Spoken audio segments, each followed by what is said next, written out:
good to see everyone, and especially the little one. They get younger and younger. So I'm Reverend Maureen, and I'm happy to invite you here to the Carlsbad Center for Spiritual Living. And we understand there's a power for good, and it's greater than we are, and we can use that power.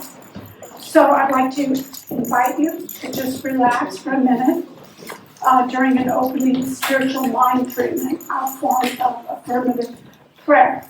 So if you just want to relax and just take a deep breath and join me in consciousness, and just know we live in a spiritual universe. It's all God, and it's all good. There's only one power, one presence, one life. That's God's life. And I affirm and know for each of us that we are one with this power. We're one with this love and light and peace and power and joy. It's all good. So I declare for each of us, when I say I am healed and whole and healthy. I live in an amazing body. My body is strong. My body is beautiful. And I know that the universe, God is creating every moment. And since I am one with God, I am creative, and I create good and more good every day in my life. I'm aware of my thoughts and my creations. Yes. And I know that the universe is abundant, unlimited, so I am unlimited and abundant. I have money to share and money to spare. I am prosperous. And I attract to me love, because God is love. All people I love. So I attract loving people in my life. I give love, I receive love. I am worthy of love. Yes, I deserve love, and I say yes to love. So I know today and every day I am guided by higher power, the power for good. And I give gratitude for all this and so much more. Life is good. So I release my word. I know it is acted on and spoken. I know it is so, and together we say, and so it is. Well, great.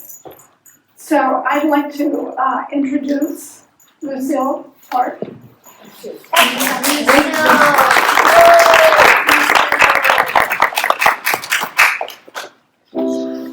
To be here.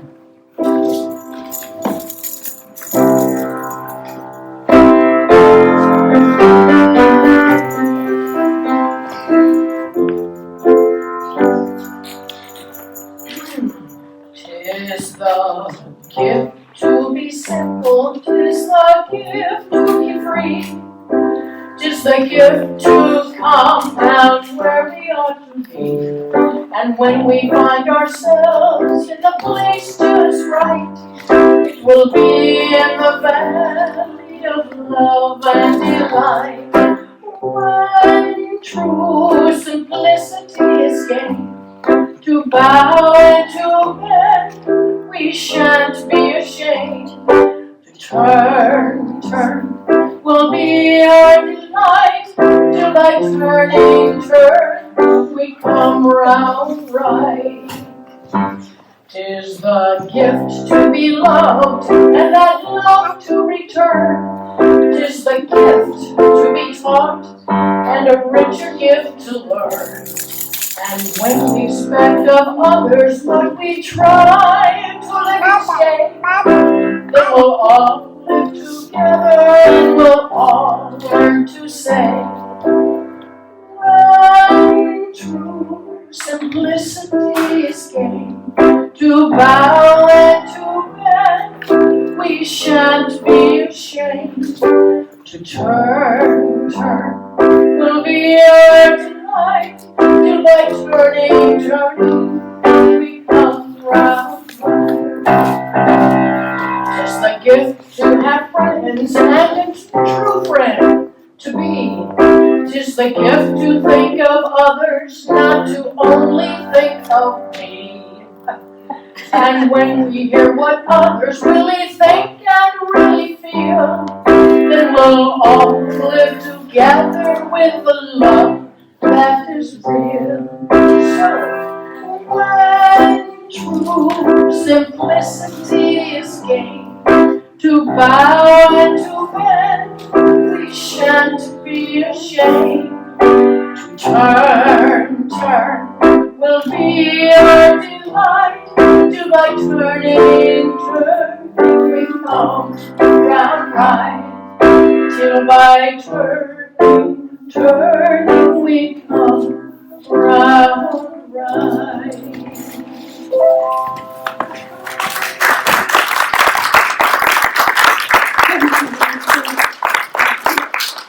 Well, it's our time right now to light our candles this morning, and would someone like to volunteer? Johnny. Yay, Johnny. Thank you.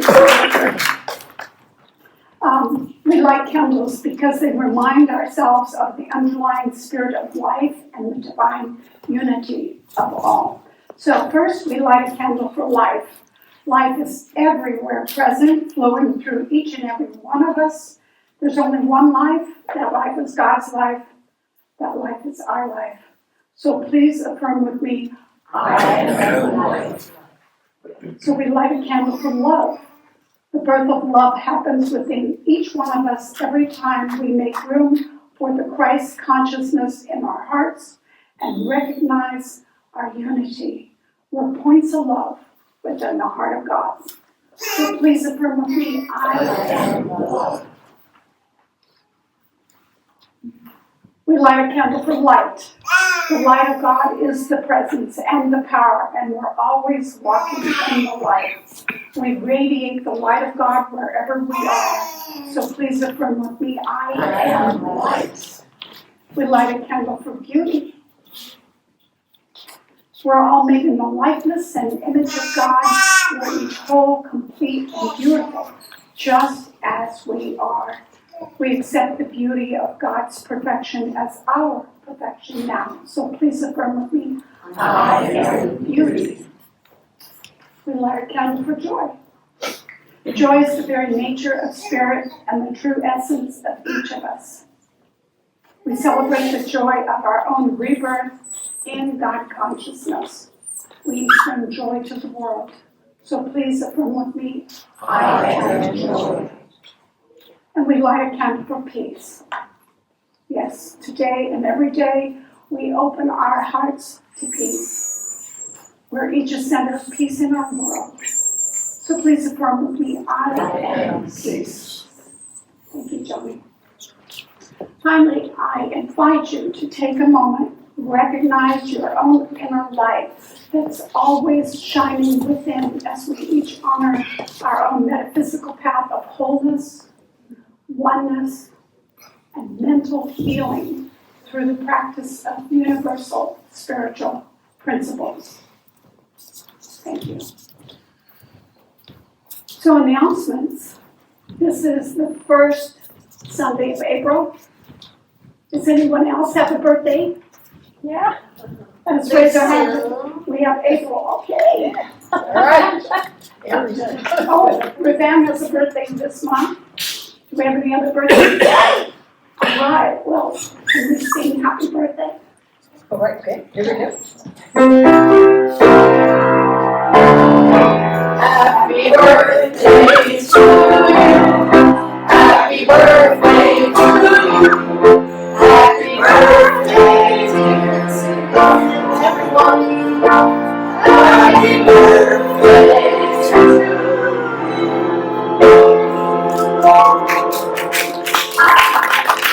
Thank you. So, Why not? well, I want to welcome everyone, and especially anyone for the first time. Please make yourself at home and stay for fellowship afterwards. And today we have a special workshop with Jim Massipus. It's on gratitude. It's going to begin 11:20. So you're all invited. He has 3 books today to give away. 3 books. 3 books, all right, thank you. Also, if you'd like to add your name to our email and our guest book, please do that in the lobby and help yourself to what we call a welcome packet. So I also want to remind everyone, every Sunday we have the spiritual mind treatment as our gift for each of you. So if you have a prayer request or healing request, you can either speak to a minister or practitioner, Pam's minister's practitioner, speak to us, or we'll do prayer treatment for you if you write it and put it in the little prayer treatment box in the lobby. So, thank you. And we have a prayer team that works on prayer during the week. And we've had some demonstrations. So I'm thankful for that. Anybody have a demonstration they want to mention? Your roommate. Okay, thank you. And next week I'll be talking about the metaphysics of Palm Sunday in preparation for Reverend Mattie Dobbs talking on Easter, which will be April 20th. So come, bring a friend. So any additional announcements? Okay, well, I want to thank the volunteers. This is a community-based spiritual center, and I want to thank those behind-the-scenes volunteers who helped today. Gorgeous flowers, Ruthann, thank you.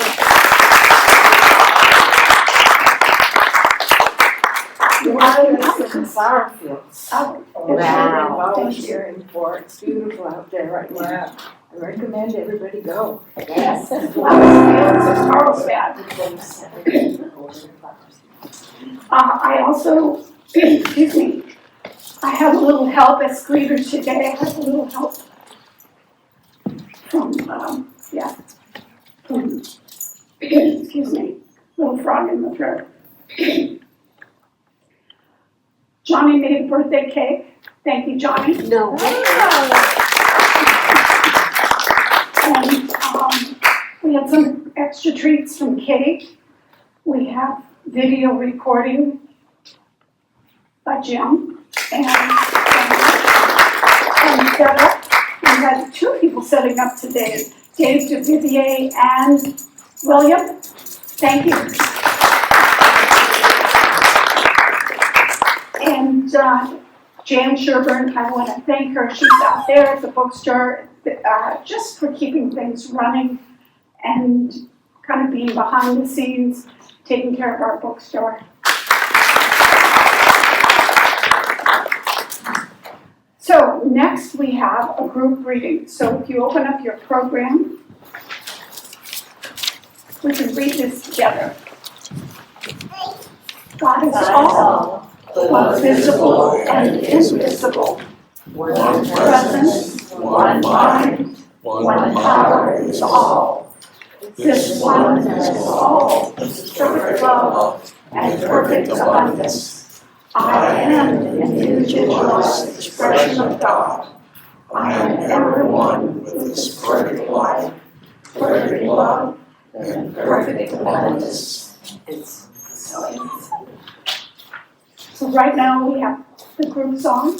You betcha. You want us to pull out our words? Yeah, no, good morning, everybody. Good morning, Michelle. Oh, beautiful, just beautiful to be here and see everybody. We have, if you are able to stand and want to, don't worry if you don't. Oh, okay. If you don't, of course. This is the spiritual hokey pokey. Reverend Lisa Stewart, one of Reverend James' former students, changed the words. So, and you can keep these if you want or not, I mean, whatever. Does anybody need we have little song sheets, here we go. And feel free to dance a little bit, do the hokey pokey and you turn your mind around. That's what it's all about. Clap, right? I used to be an elementary music teacher. And the kids acted like they were too cool to dance, but I tell you, they loved it. So, it's one of my faves. So, here we go, shall we? We're gonna start out with the chorus. Okay, you do the hokey pokey. And again, feel free to tour and all that stuff. Ready? Here we go. You do the hokey pokey. You do the hokey pokey. You do the hokey pokey and you turn your mind around. That's what it's all about. First, I put my prayer tree in. I toss my old worries out. I commit to the action that bring it all around. I do some meditation and turn my life around. That's what it's all about. You do the hokey pokey. You do the hokey pokey. You do the hokey pokey and you turn your mind around. That's what it's all about. I put my whole heart in, I throw my inner critic out. My feelings all the stuff I am all about. I do some acts of kindness and expand my gratitude. That's what it's all about. You do the hokey pokey. You do the hokey pokey. You do the hokey pokey and you turn your mind around. That's what it's all about. You do the hokey pokey. You do the hokey pokey. You do the hokey pokey and you turn your mind around. That's what it's all about.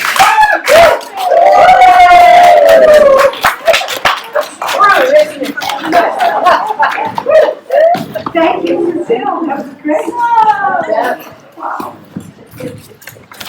Well, now I'm gonna ask Jan Green to please come up today to give us our spiritual reading.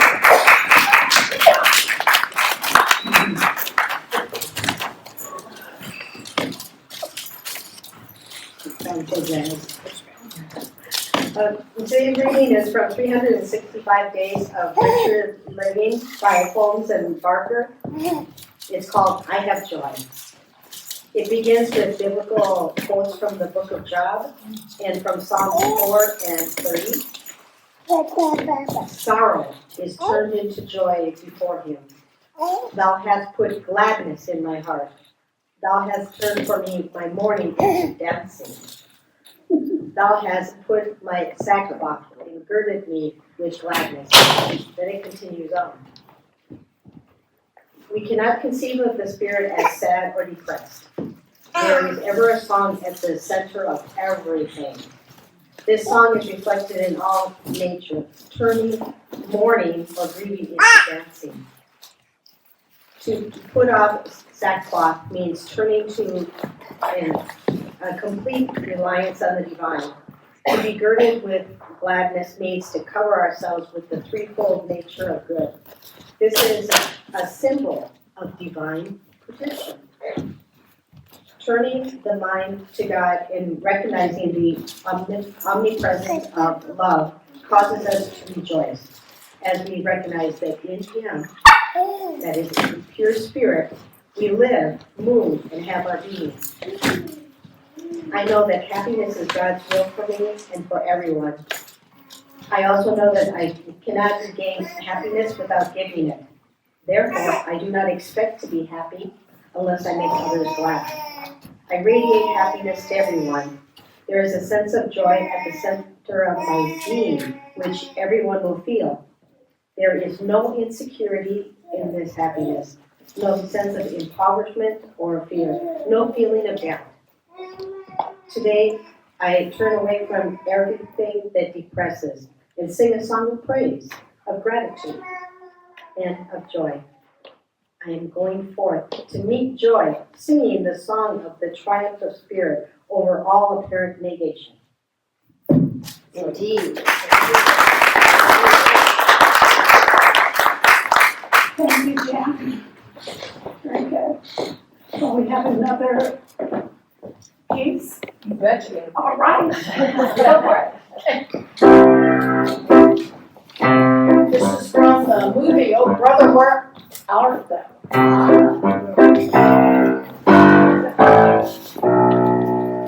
In the highways, in the hedges, in the highways, in the hedges, in the highways, in the hedges, I'll be somewhere over for my Lord. I'll be somewhere working, I'll be somewhere working, I'll be somewhere working for my Lord.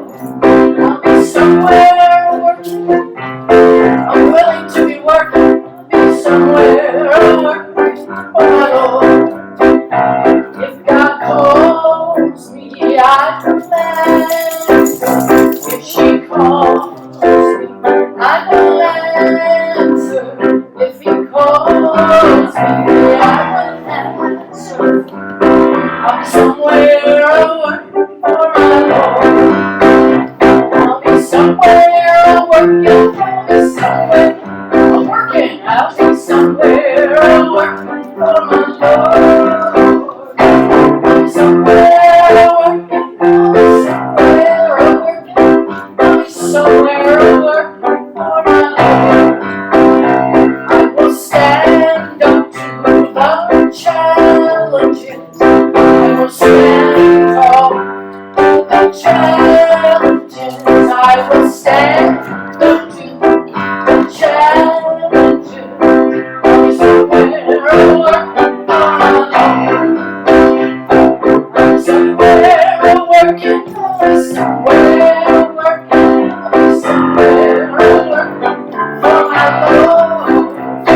I'm somewhere working, I'm willing to be working, I'm somewhere working for my Lord. In the highways, in the highways,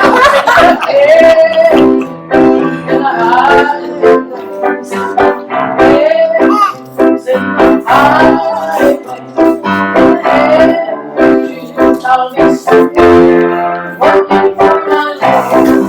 I'll be somewhere working for my Lord. I'll be somewhere working for my Lord.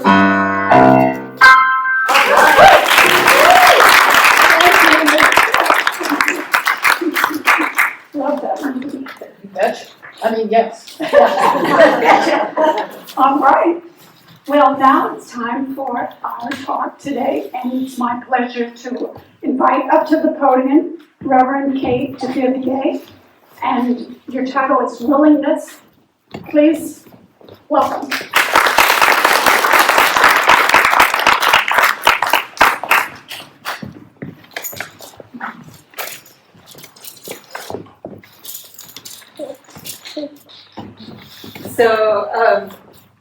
So, I should turn on now.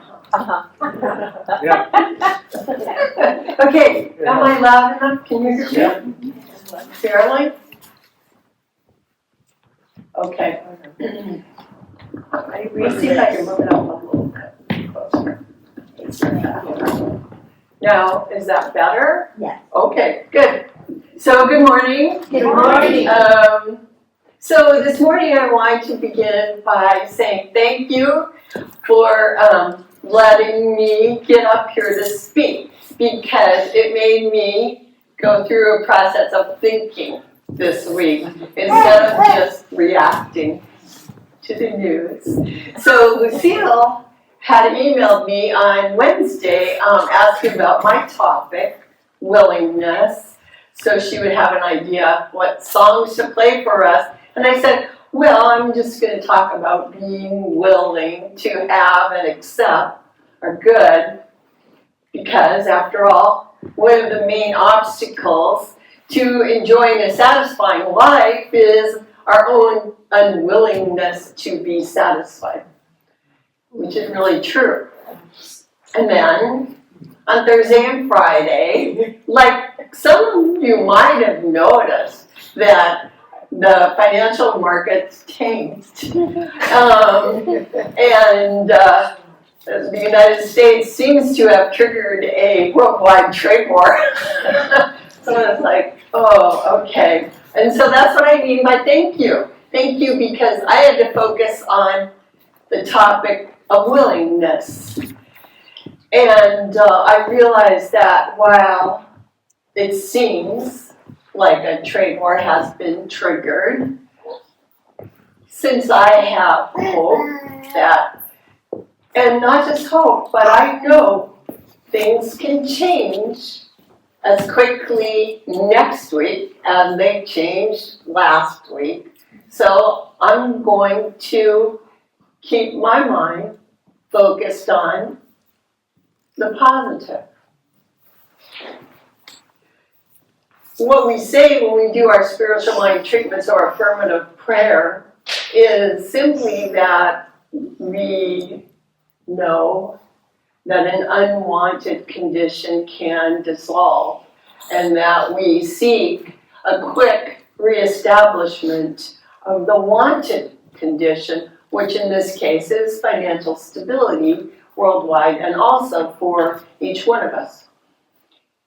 You know, and in fact, and when I say in fact, I'm talking about in truth with a capital T. So in fact, I understand and believe that while we actually are living in a world of appearances, kind of a transitory world that things are constantly changing, in which we experience one thing after another, or we say one condition after another, we simultaneously live in a world of spirit, which is eternal, infinite, all power, all knowing, present everywhere in totality, in completeness. And this spiritual beingness is constantly creating by becoming its creation, by simply being it. Everything, everyone, every thought, every idea, every manifestation of any kind is formed of the very substance of spirit itself, which becomes whatever, without ever being used up or diminished or even separated from its creation in any way. So we live in a world that's constantly changing, but we also live in a world that is perfection unfolding, and yet they are one and the same world. There's not two things, there's not two worlds. There's only one world, one thing itself, which we refer to as spirit or God. And yet, it doesn't always seem that way, right? You know, sometimes it seems like there are unseen forces that are really negative that keep coming into our lives. Like when the stock market started dropping on Thursday, my thought was, not again. You know, it's only been a few years since the last time when we went through COVID and the triple whammy of health issues, financial issues, and the social isolation and, you know, the problems that resulted. And then I thought, shoot, not again. It's only been like 15 years since the Great Recession. And then I thought, not again. It's only been, but I'm not going to go through the whole thing. But I went back in my little brain somehow, I don't know why, it passed the depression. I didn't really experience the depression, but you know, most of us were impacted by it, whether we were there at that time or not. I mean, it really had a long tail. But what about the panic of 1893? I know no one here remembers the panic of 1893. There was one. So that's where my mind ended up. And that's, well, kind of where I was when I was trying to think of something relevant to say today. So I have mentioned, some of you know that when I was young, my husband and I were livestock farmers in Wisconsin. And we had a neighbor who was very, I was in my 20s, so she was really old, I thought. But an older woman who was a neighbor, and she had immigrated to the United States with her family during the panic of 1893. She had moved, her family had moved from Norway, and I'm sure it was a really rough time to move to the United States. Things were hard. And I don't really know what was going on in Norway, but I do know that 1893 was the very year that Edvard Munch painted that very famous painting, The Scream. So I'm going to guess things weren't that great in Norway either. So anyway, we had this neighbor, her name was Stina, and she had been a school teacher in a one-room country schoolhouse. She'd been already retired for many years, and I was told by other neighbors that she was so independent-minded, she was so independent in her mind that she had never even signed up for Social Security at all. As far as I knew, she had no means of income. I don't know what it was. Maybe she had savings from when she was a school teacher. I don't know. And she lived in a little house about a mile from where we lived, in the bottom of the valley, kind of on the shady side of the valley. And trust me, it got really cold in the winter time. And by the time I met her, she was already a bit crippled from having had her feet freeze when she refused to accept heating oil from a neighbor who wanted to buy some heating oil for her. Now, her 40-acre family homestead was really close to our farm up on the hill, and it had been abandoned for a long time, but she used to walk up there to pick wild asparagus or strawberries or kind of look through things, although the house was already falling down and had been vandalized. But if I saw her walking along the road, I would give her a ride in our pickup. So not only was there a rumor that she always refused help, but I actually kind of hesitated sometimes to give her a ride, because every time I give her a ride, she'd give me something. So if she'd gone up and picked asparagus, and I gave her a ride, she'd give me the asparagus. I was like, oh. But finally, I figured out that I could just say, well, can I have one of the old magazines in your house? Because it was like full of old magazines. And she was like, oh, okay. Or I'd say, oh, no, I already have asparagus, whatever. The thing is, she never seemed discontent.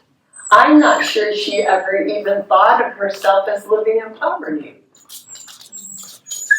She had grown up in a hard era, and she was still living in that era in a certain way.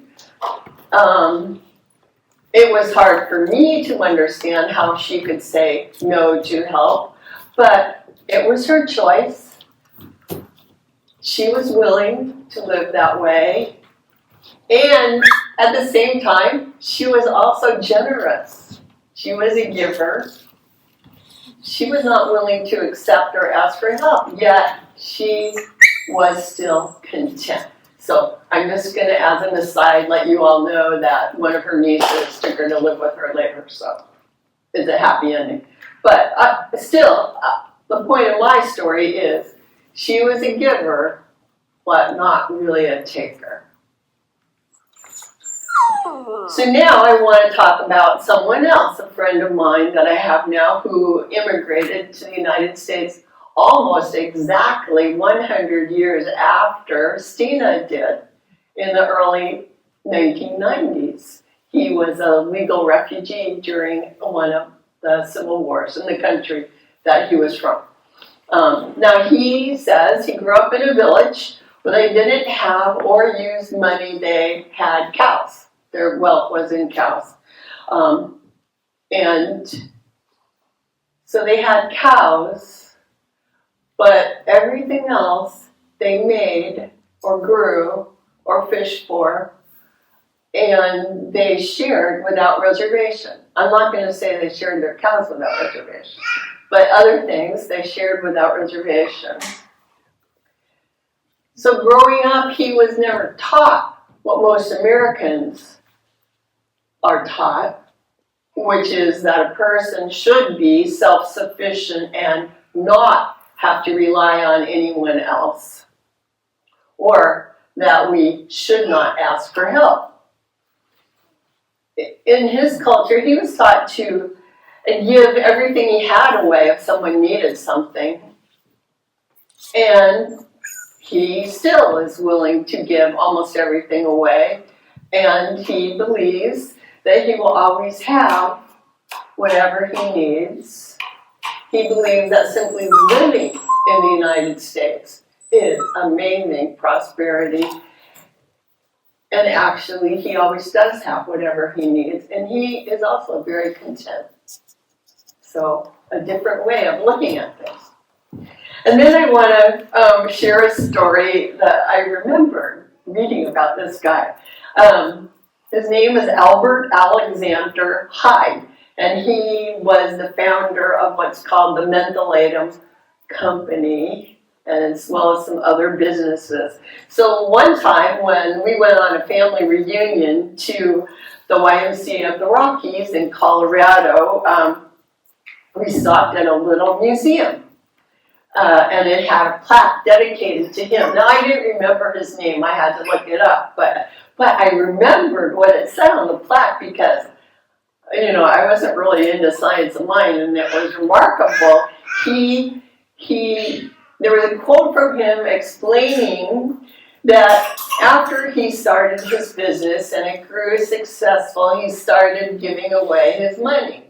And that he found that he couldn't give away enough, that he just started giving away more and more, and that his business just became more and more successful. And I looked him up, and at one point in time, he actually was giving away 90% of his income. And still, you know, generations later, the business still exists and is a successful business. So I did look it up, and this was the kind of funny thing, is that he started this business right after the real estate crash that happened shortly before the Great Panic of 1893. So I was like, oh, that's odd. That all these things were just kind of, you know, like that was the marker of, you know, the crash that I knew about. That was kind of far back. So, but here's a man, and he also was a great giver, but he had the idea that the more he gave, it kind of would be backfilled. That his wealth would never be diminished, no matter how much he gave. So I have told you stories about 3 people and their willingness to give and receive. And I'm not judging any of these people. As far as I know, all of them were perfectly or are perfectly happy. They're all perfectly content or were perfectly content with their situation. While to me, one seemed to live in poverty. While to me, one seems to live very simply. And while to me, one seems to have been very wealthy, each person was demonstrating in their own way what we call the law of circulation, which is that what you put out into the world comes back to you as naturally as breathing. What you release You're setting things in motion. And also, they demonstrated the power of what we refer to as a mental equivalent, which is when you have an idea that something is so, then your life will have a tendency to express that as being so for you. So then, naturally, I had to look in the Science of Mind textbook by Ernest Holmes. And he gives a different example that kind of explains the same thing. He said, and this is, he was trying to explain for people who are trying to learn to use spiritual mind treatment or affirmative prayer, how it works. So he said, imagine that there are 4 people, we'll call them A, B, C, and D.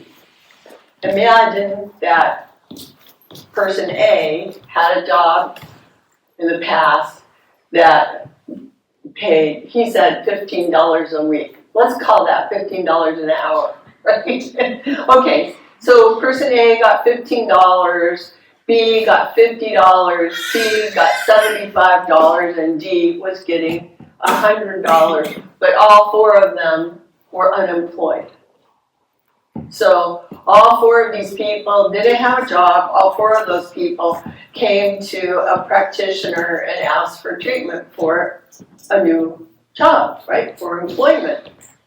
So Ernest Holmes explained that the practitioner, the one doing the treatment, will take the thought that there is nothing but activity and heal the belief in their own mind in activity, or in this case, joblessness, and will declare on behalf of each person that each of these people is divinely active, occupied, and compensated. And through that, the practitioner will have set into motion this law of circulation, this law of mental equivalence, which will produce something for each one of these 4, assuming, and he's supposing that the treatment was effective and a good one. So the requesting people also each accept it being done on their behalf, and so consequently each person finds a position, a new job. Holmes says probably A is going to find a job for $15, B for $50, C for $75, and person D for $100. Why? Why would that be true if the practitioner says the same word on behalf of each one? Why don't they all get $100 or a position that would pay more? Because, Holmes said, the law, the way, and when he says law, he means this is the way spirit works as it creates. The law says that we can have only what we can take. So the practitioner's word was used for each in the same way, but each person could only receive their own fill, their own amount that they felt comfortable with, that they felt, okay with, that they would feel satisfied with, according to what Holmes called their own mental capacity. Each could, however, have more, right? But how? How can they change? How can they get it? So Holmes said, imagine that you have a pint dipper in your, ladling out water or whatever. Can you ever get more than a pint? Does it matter whether you're dipping out of the ocean or dipping out of a pitcher? No, it doesn't matter, right? And that's what we teach. Spirit's infinite.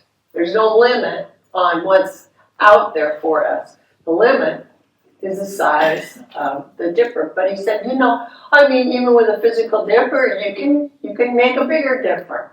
You can make the size higher. You can, if I give you a dipper and you go, oh, that's too small, you can get a bigger dipper. You can figure out a way to enlarge it, to make it hold more and more. Well, Holmes says in just the same way, a person can continuously increase their consciousness. And I'm not just talking about money. Money is an easy example. But this is the way the law works. This is the way spirit becomes in accordance with our beliefs. We can expand the finite. So the finite representing the size of our pitcher, the size of our willingness. That's finite. That's what we're in control of. But we can't expand, or we can't contract or shrink spirit. The infinite is the infinite. It's always there for us. So he says each person, A, B, C, and D, was probably ecstatic that they had their new position as a result of the treatment and, getting on the phone, whatever. But the positions that they received would be in response to what you could think of as the molds that their perceptions of life had provided. It's like, instead of a pitcher, think of spirit as pouring something into a mold. So in the Psalm where it says, my cup runneth over, think about, then get a bigger cup. And he says this is because their acceptance of their new pay scale, for instance, or whatever it is, was limited by their unconscious memories of what they had been comfortable with in the past, which is something that they were setting in motion by themselves. Each attracted to themselves out of the universal good that which they could comprehend or accept. It's just like water naturally reaches its own level with its own weight and without effort. It's just what happens, it just settles in according, if it's in a bathtub, it settles in. If it's in a pitcher, it settles in. And so that's true for our consciousness and our lives also. But Holmes always says this: it doesn't mean that A, B, C, and D people will always have to receive the same compensation, because each can easily receive more when they enlarge their consciousness. The same prayer, the same way of doing a prayer, the same way of doing a treatment works for both big and little. Right? There's no judgment. It's not like a prayer or treatment only works on a cut finger. A prayer or something also works on what might seem like a calamitous event or disease or whatever. Prayer simply works according to our willingness to believe and accept. So a person doesn't suddenly become rich because they just sit around and think, I'm a millionaire. But gradually, as they think more and more prosperously, they will become more prosperous. So these examples are about prosperity, probably because I think it's on people's mind a lot, this weekend. I mean, you kind of wonder what's going to happen next. And I know a lot of people who are on fixed incomes that are maybe even more worried than others, or people who aren't concerned. Will their jobs be affected? But the truth is that this principle is exactly the same. whether you're thinking about prosperity, your health, or relationships, or any other aspect of life, our thoughts do create the tendencies in our life, the directions in our life, the pathway that we are headed in.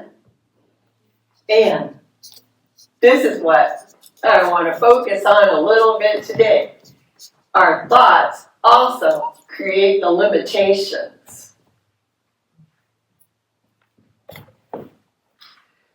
So, yeah, it's true. I mean, I didn't put on the tariffs. You guys didn't put on the tariffs.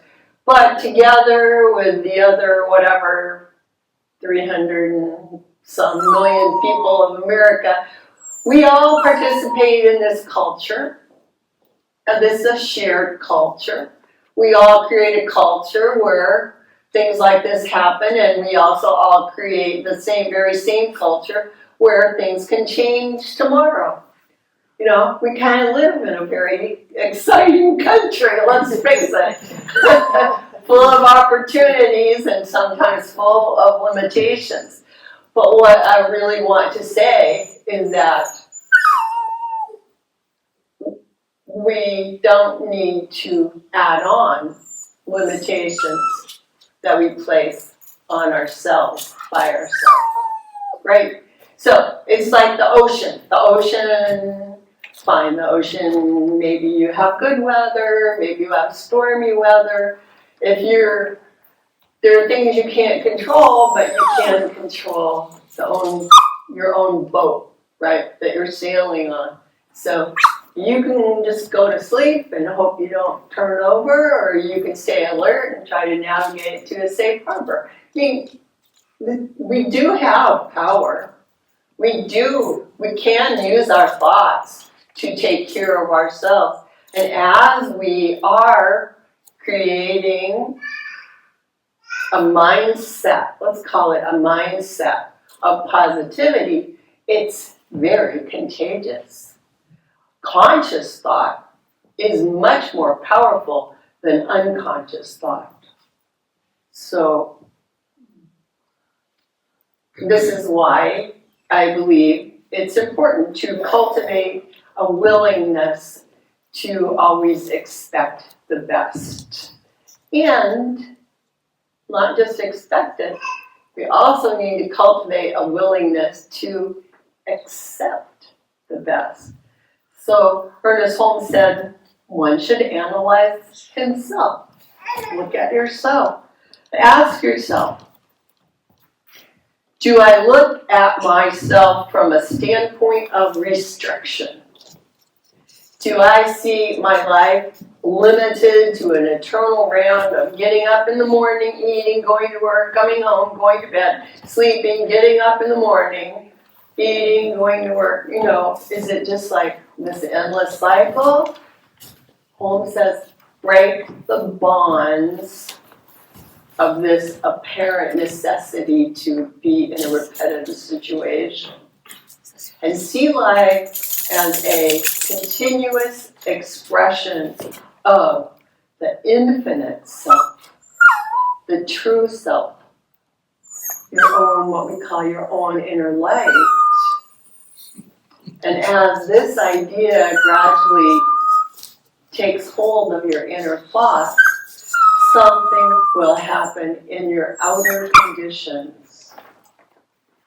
Something will change. He says, just free yourself. Free yourself forever from the thought that God is going to be happy because you are suffering.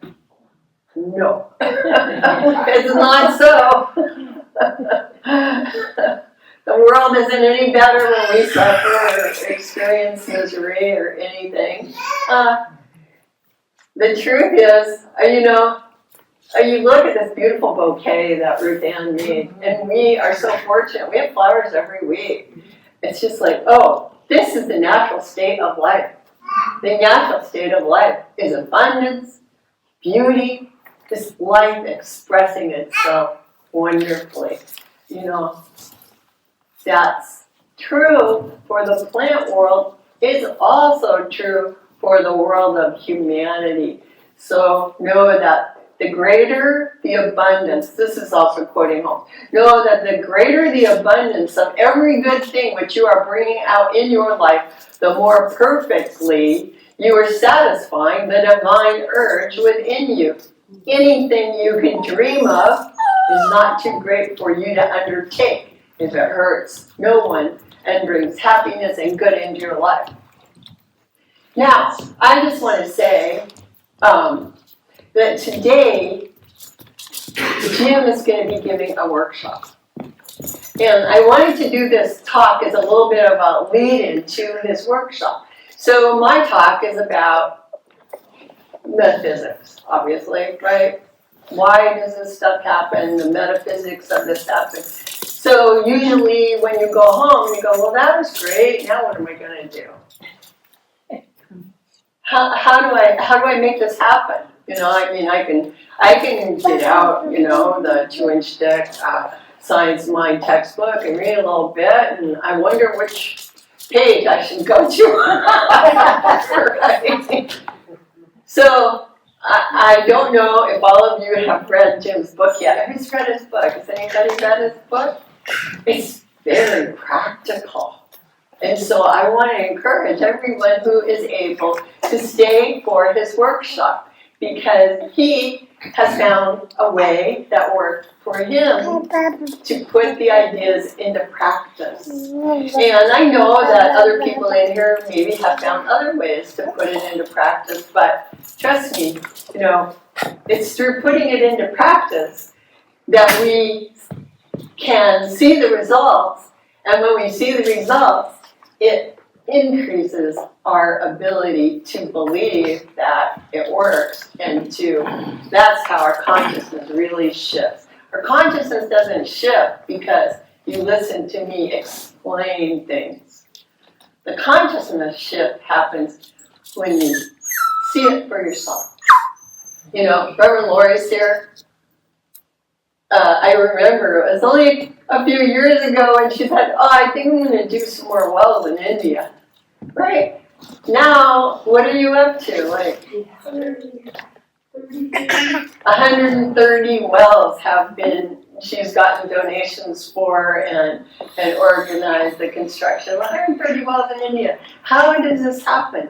You know, now because it's happening, and she shared the story, all of us can go like, okay, that was a dream. Maybe I can work on my dreams too. So anyway, I just want to say that. I'm looking forward to Jim's workshop. I know he's worked hard on writing the book, and he's got something to say that will be interesting to us all.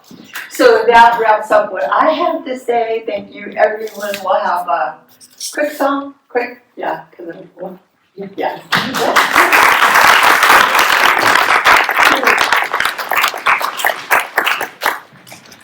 Thank you, Reverend Kate. Fantastic. Yes, turn off. Yeah. There we go. Okay.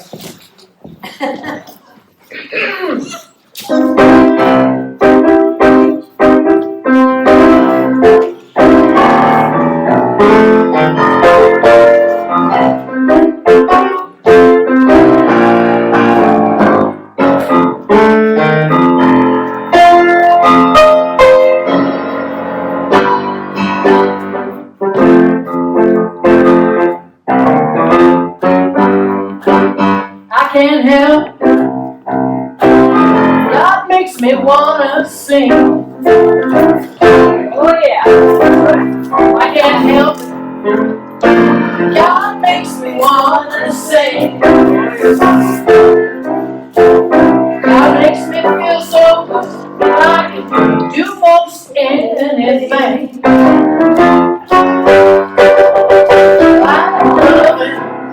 I'm loving every living thing.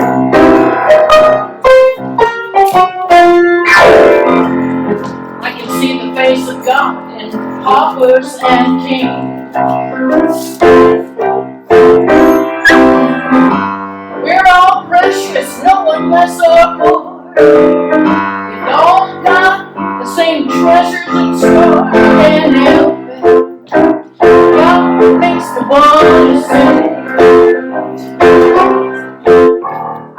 help it. I can't help it. God makes me wanna sing. That's right. God makes me feel so good. I can do most anything.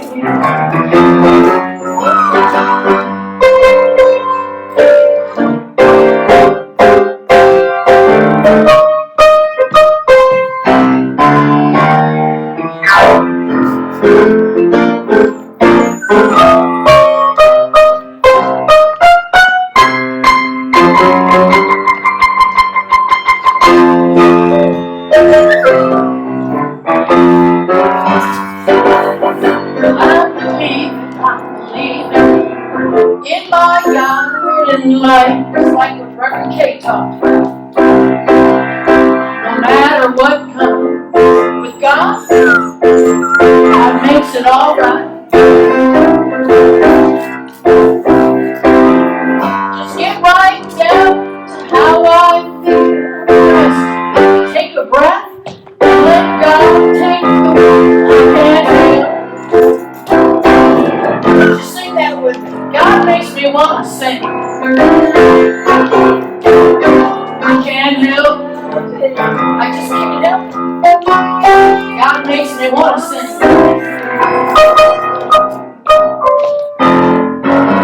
God makes me feel so good I can't do anything.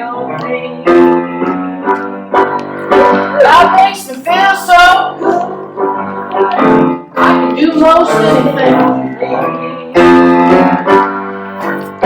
God makes me feel so good I can do most anything.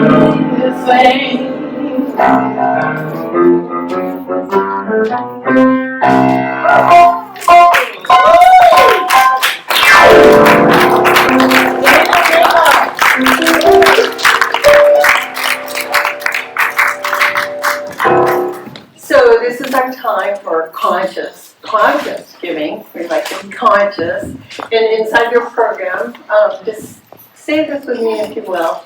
Divine love flowing through me, blesses and multiplies all that I have, all that I am, and all that I give. I know this is so, and so it is. And then we can just sing one stanza of I am so blessed. I am so blessed. I am so grateful for all that I am. I am so blessed. I am so blessed. I am so grateful. I am so blessed. Thank you, everyone. So, at the end of our service, we, give an opportunity for basically a love offering. It's give whatever you feel like. Inside our program, we have our links to Venmo and other things, ways to give. But I forgot to mention that Jim isn't actually charging anything for the workshop. He's doing it as a love offering basis also. So I thought I should mention that. It starts at 11:20, and we're gonna have the chairs kind of set up like they are right now. But we have tables in the back on account of, we've got birthday cake first. So we always like to have our cake and enjoy it before we get back to business. So I just had to say that. Let me, if you don't mind, I'd like to do a closing spiritual mind treatment. So I invite you to just take a breath. If you want to close your eyes, great. I will, so I can concentrate on reminding myself of why I came here today. I came here today to remember the truth, that this is a universal spirit, that everything is, and I am, and each of us is, an individualization of spirit itself. We are one with the oneness of all. It is eternal, infinite, all-powerful, all-knowing, and we are one with it. Being one with it, I understand that I am able to speak my word on behalf of each and every person here today and on behalf of other people with whom we are connected, wherever they may be. And knowing this, I declare that they are surrounded and supported by good in all its forms, that they are experiencing and understanding that the beauty of the sky is the very same beauty of the life within, expressed in different ways. That every cell in their body is precious, beautiful, and perfection unfolding that is experienced as health in new and wonderful ways. That they live in a world of abundance and they partake of the abundance of the world freely, receiving all that they need, and understanding that life is never diminished, that life is good, that our relationships with each other is good, that there is good for each one of us, that we actually ought to have it. And so I accept this good on behalf of each and every person in my mind, in this room, and of all those with whom we are connected. I know that this good goes with us through our day, through our week, and through our life, because it is the truth being unveiled. I give thanks that this is the truth, and I turn this treatment over to spirit, understanding that it's already done. There's nothing more I have to do but enjoy, be grateful, and live. I let go. I turn this over, and I invite you to anchor it in spirit by saying together with me, and so it is. Okay, thank you everyone.